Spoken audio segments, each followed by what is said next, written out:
Nigerians have reacted to the federal government's removal of subsidy and the increase in the price of premium motor spirit, also known as fuel, from 86 naira 50 kobo to 145 naira.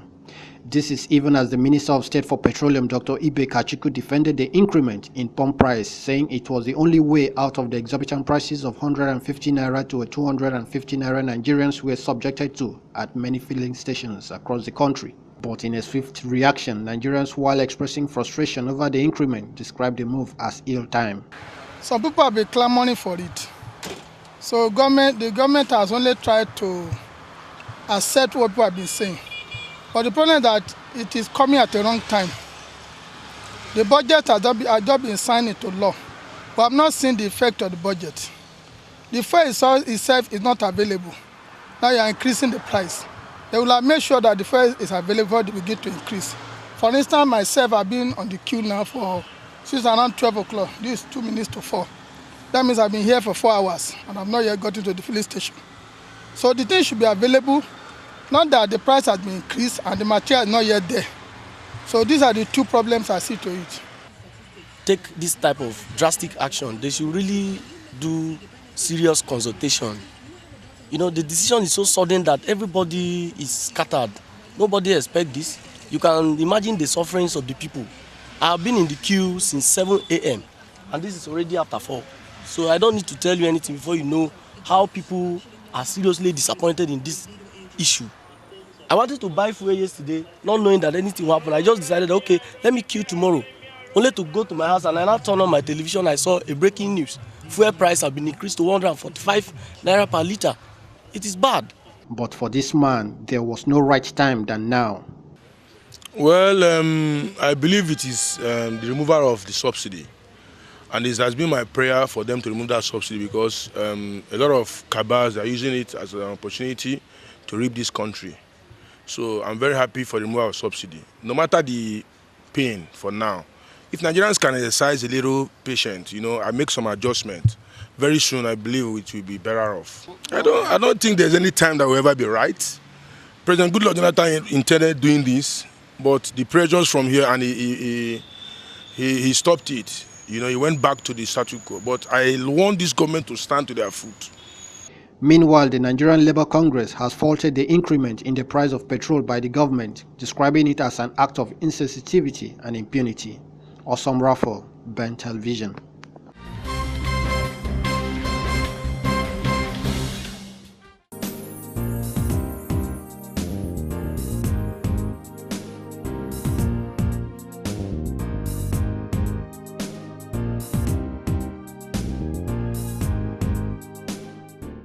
Nigerians in the diaspora have been urged to contribute their quota and support the government in seeing to the development of the country.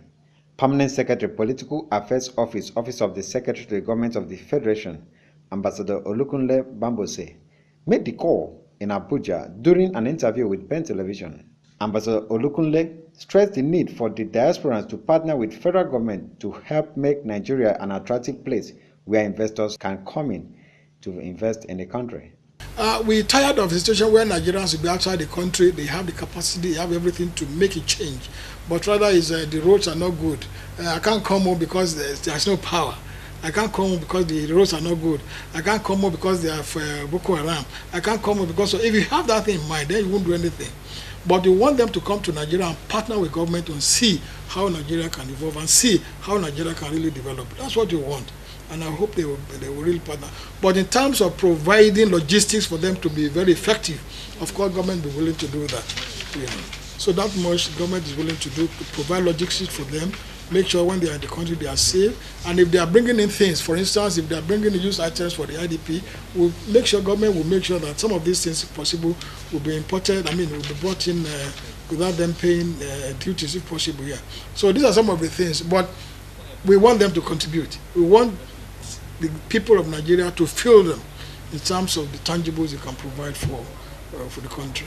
Speaking on the forthcoming Diaspora Day, the Permanent Secretary said it would no longer be business as usual, noting that federal government plans to use it as a volunteer week, where people are expected to do something visible for their nation. What we tend to do is we don't want it to be a talk shop.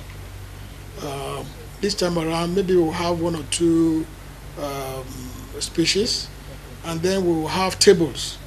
Like for instance, if you can have a table on health, table on agriculture, table on many things, so that we now advise if you are from London, for instance, and you're a medical doctor or you're a nurse, you can go and register on the health desk, for instance, medical desk, whatever I want to term it.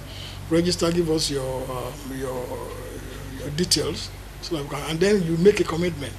Okay, what I want to do is I'm going to lead my fellow nurses to Nigeria in December or in November, in October, anytime we are free, and this is what we want to do. We want to go to Jeba, we want to go to Lokoja and engage them and do something in the hospital there. So we have, and then we follow you up on that commitment you have made. So we want people, whichever area of endeavor that you are interested in, we have a desk. So you give your details and you give us make the commitment to us. Then of course the government will provide the logistics. So that's what we want to do this year, so that we can, at the end of the diaspora day, we can point to one, okay, we have about 20 commitments, and then we'll follow up. That's one. And two, we're also considering the situation where we can have, make it, if possible, a volunteer week. You know, we are looking at the possibility of that, so that even people from the diaspora, if we have money, depending on the funding we're able to get, if we have T-shirts, and then of course it will be a 2016, 16 volunteer, whatever, and then they can also contribute manually, physically, you know, in terms of maybe controlling traffic, in terms so that people in Nigeria can see and feel the impact of Nigerian diaspora. So these are some of the things we are trying to put together for the July 25th diaspora day. He also called on the diasporans to think of how to engage in mentoring other diasporans, as many professional bodies had indicated interest, such as the Nigerian in Diaspora Mentoring Corps. And even if you are into mentoring, we also want a situation where you can, even if it's for your former school, where you can maybe come up with a club and mentor people, or you address the youth service, the youth corps members in their camps. You know, we want something tangible. And if, for instance, we have challenges, we have a lot of IDPs in Nigeria now, people are displaced in the northeastern part of the country. So we want a situation where some people in London, the US can say, okay, we have containers of fairly used things, or things that they are not using there, but which can be of use to people, the IDPs there, and those who are displaced there. So these are some of the tangibles we want. We don't want people to come and tell us, oh, we are not giving so much percentage to education, we should have done this, we should have done that. We know that. So I think that's the focus now. We want Nigerian diaspora to come home and do something that others can see. From Abuja, LM Chukwemeka reports.